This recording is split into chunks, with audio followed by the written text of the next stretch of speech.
Gandang morning mga kaibon. Mahiwaga. Mahiwaga daw. Ha? Ang pag-iibon. Madalas natin marinig yan.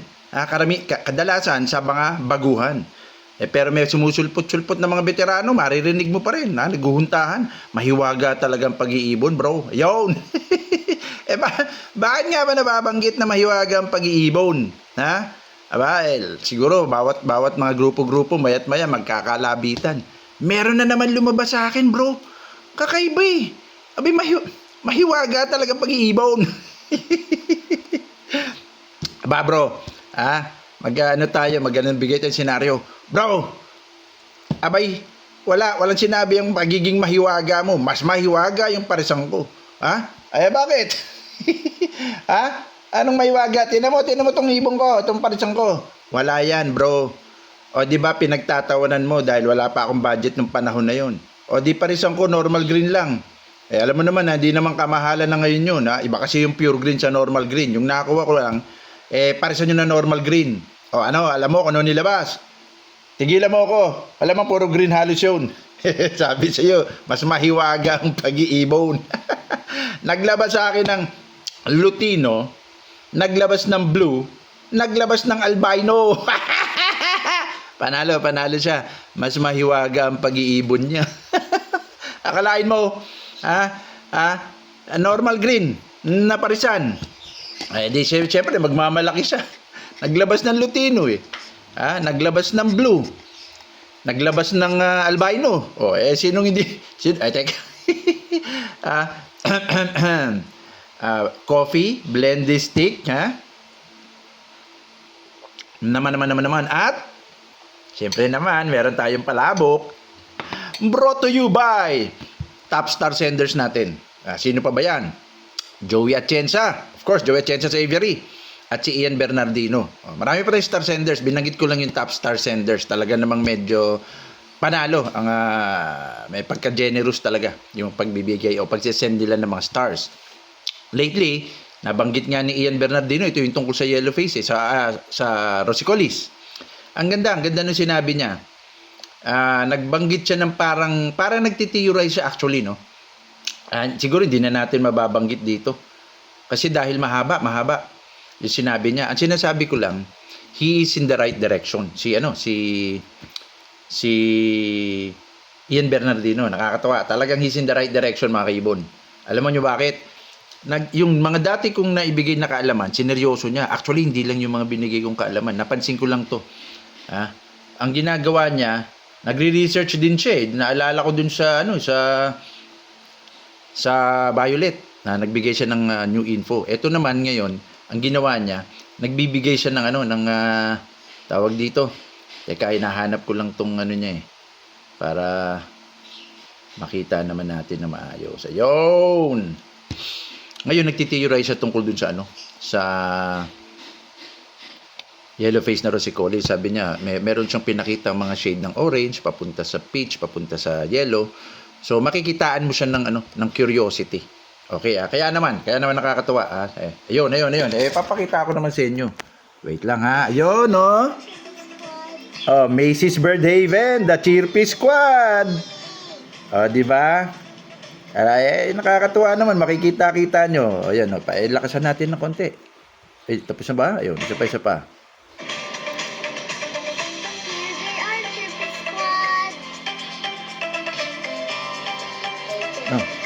Ayun, yun. Nice meeting niyo po. Ayun. Di ba nakakatuwa? Kasi mga kids niya nandun. Nakakatuwa naman. Hello, Chirpy Squad. Ngayon, bakit nga ba napakahiwaga minsan? Minsan kasi hindi naman kadalasan, no? Sumusulpot-sulpot. Paiba-iba. Dalawang normal green lang yung parisan niya. Ano nangyari? Ba't nagkaganon? Nakakatuwa, di ba? May kinalaman po dyan. Okay. Yung module lang. Ito, module na po natin pala ito. May kinalaman po dito. Yung mga hiwa-hiwaga na yan. Yung mode of inheritance. O ngayon po, sa mga baguhan, no, palasak na tong salitang mode of inheritance or MOI. O, pag naririnig nyong nababanggit, ako mababanggit ko yung MOI kaya. Ayan, mode of inheritance. Ibig sabihin lang, ang inheritance, yung namamana. O, di ba? Oy, naku, ang gwapo naman itong anak mo. Mukhang namana sa namana naman sa kumpare ko. Ayun, nagbulham pa.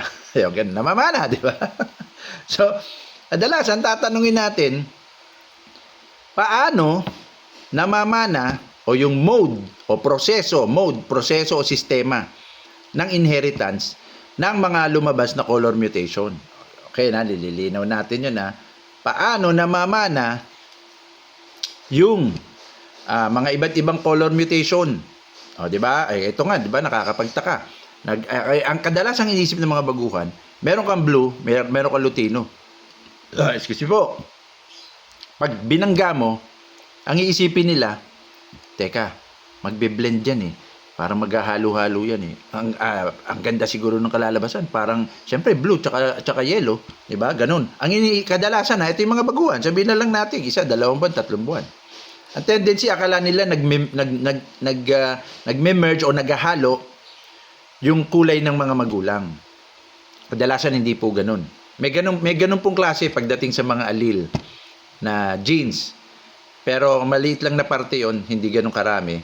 Meron talagang sinusunod na parang classical mode of inheritance. Ayun!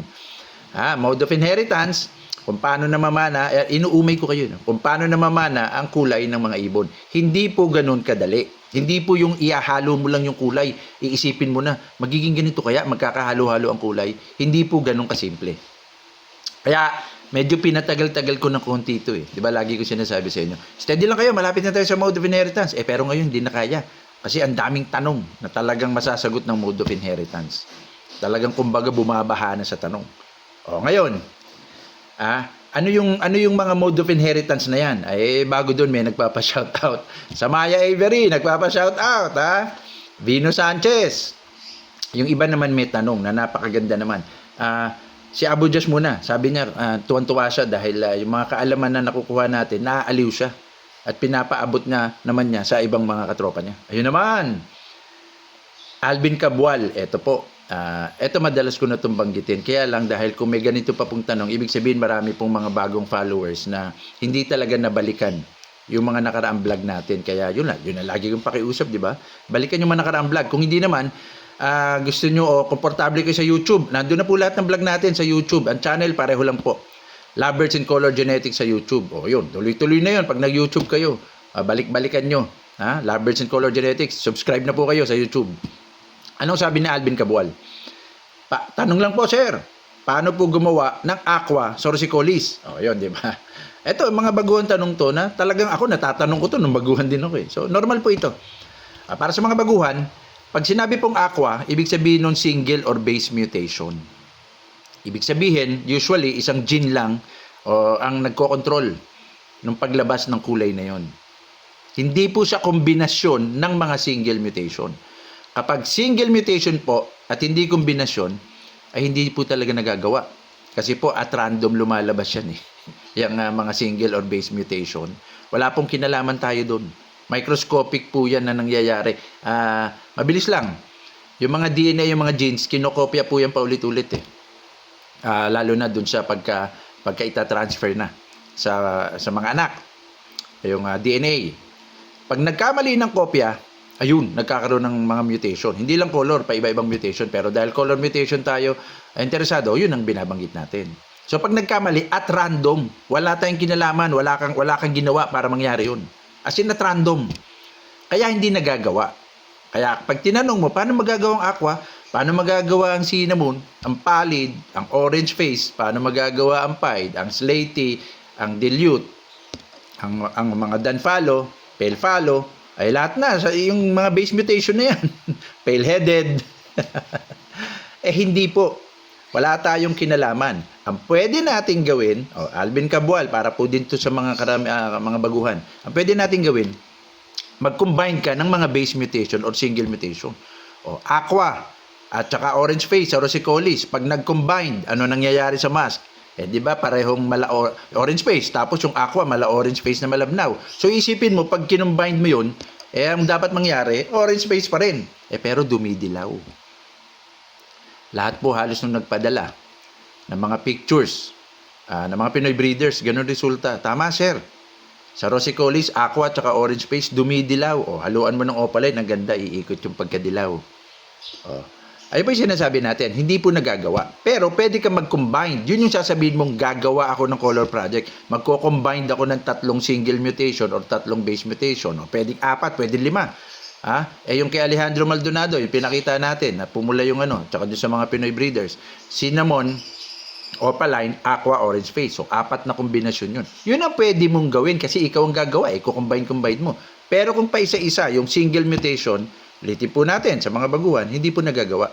Sumusulpot po yun. Kaya kung ang tanong po ni Alvin Cabual, kung paano gumawa ng aqua, wala po tayong magagawa. Bibili po kayo. Kung hindi man visual aqua, split aqua. Ibig sabihin, bibili kayo ng materyales na may kargang aqua. Okay, malinaw tayo doon, ha? Hindi lang aqua. Ibig sabihin, maraming kung sasabihin mo cinnamon, or palin, or violet, bibili kayo ng ganun. Hindi nyo talaga magagawa yun kung wala kayo sa ibunan nyo. Excuse me po. Okay, uumahin ko na kayo. Ilan ba ang mode of inheritance? 5, at least 5. Meron pang mangilan-ngilan, pero ito yung kumbaga medyo palasak. Although yung sa pang-5 hindi ganoon kapalasak. Okay, ano yung 5? Ulitin natin, 5 mode of inheritance o yung sistema kung paano namamana yung kulay, mga color mutation. Una, recessive. Pangalawa, dominant, incomplete dominant, sex-linked recessive, at sex-linked dominant. Yun. Lately, hindi po lumalabas yung ngayon lang po masyadong nakilala yung sex-linked dominant. Excuse me po again, teka lang ha, para medyo swabe naman. Yung sex-linked dominant. Gray wing. So far, sa ngayon po, mga kaibon, iisa pa lang po sa African lovebirds, sa African lovebirds, kasi baka sa ibang parrots may lumabas ng 2 o 3 sex-linked dominant na color mutation. So far, ang alam natin, parang gray wing lang. So far ngayon, ang sex-linked dominant. Okay? So madaling tandaan, ang sex-linked dominant, gray wing lang. So far sa ngayon, kaya ginagamit ko yung so far dahil maaaring may sumulpot sa mga susunod na buwan or taon. Hindi natin alam. At random nga eh. Okay? So, recessive, una, recessive, dominant, incomplete dominant, sex-linked recessive, sex-linked dominant. 5, inuulit-ulit ko, balik-balikan nyo rin. Isa-isayin natin. Ito lang pala muna. Pahapyaw lang actually to. Para umay-umay, para mayat-maya papasok. Uy, 5 pala. 5 ang kadalasang mode of inheritance sa African lovebirds. Hindi lang sa African lovebirds, rin. Sa parrots. Budgie, ganun din yan. Mga big birds na mga parrots. Ganun din po yun. Cockatail. Okay, Indian ringneck. Conure. Ayun. Recessive. Umay-umay. Kukulitan kayo. Kasi, di ba, ganyan ko kayo inumay nung dun sa cetacean pigment tsaka melanin pigment. O, di ba, effective? Sa totoo lang, ang dami nang nakakasunod. Ang bilis na magets. O, di ba? Umay-umay lang. Ulitin natin, cetacean pigment. Ano ang pinuproduce na kulay? Yellow, red, orange, pink. Inulit ko lang para sa mga baguhan. Melanin, pigment, black, gray, or black, brown, gray. Di ba? Black, brown, gray sa melanin pigment. Inuumay ko naman yung mga baguhan ngayon ng bagong followers. Ito, sa mode of inheritance, 5. Recessive, dominant, incomplete dominant, sex-linked recessive, sex-linked dominant.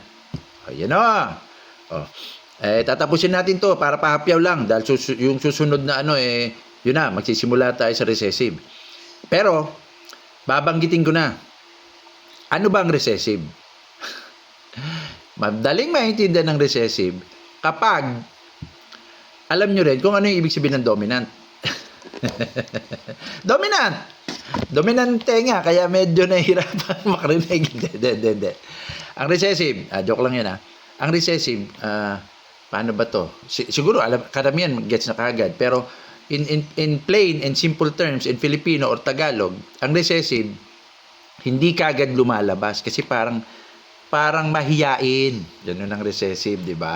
Parang hindi siya nang memwersa. Ayun, mahiyain, recessive. So, kapag isa lang ang karga ng magulang, yun pa, hahaba tayo dito. Bakit sinasabing isa lang ang karga? Kasi may kinalaman yan sa pares ng mga chromosomes. Pares. Yun, yung pahabain natin yun. Pero ito lang. Ang recessive po, kapag isa lang ang karga ng isang magulang o ng ibon, hindi ka agad lalabas sa itsura niya yung kulay na yun. O hindi lalabas ka agad sa phenotype yung kulay na yun. Ulitin natin Kapag recessive po, at isa lang ang karga, yung tinatawag na split. Okay. Yung tinatawag na split, inulit pa no? Siyempre, para emphasis. Kapag isa lang ang karga ng magulang sa recessive na color mutation, kasi po ito, ulitin natin pala. Hindi pala ulitin. Category po halos yun Yung mga color mutation po, may sinusunod na mode of inheritance nga. So, yung mga karamihan po, babanggitin ko na, karamihan ng mga color mutation sa African lovebirds, recessive. Karamihan po, siguro easily 60 to 70%. Recessive. Kaya madalas yung marinig split.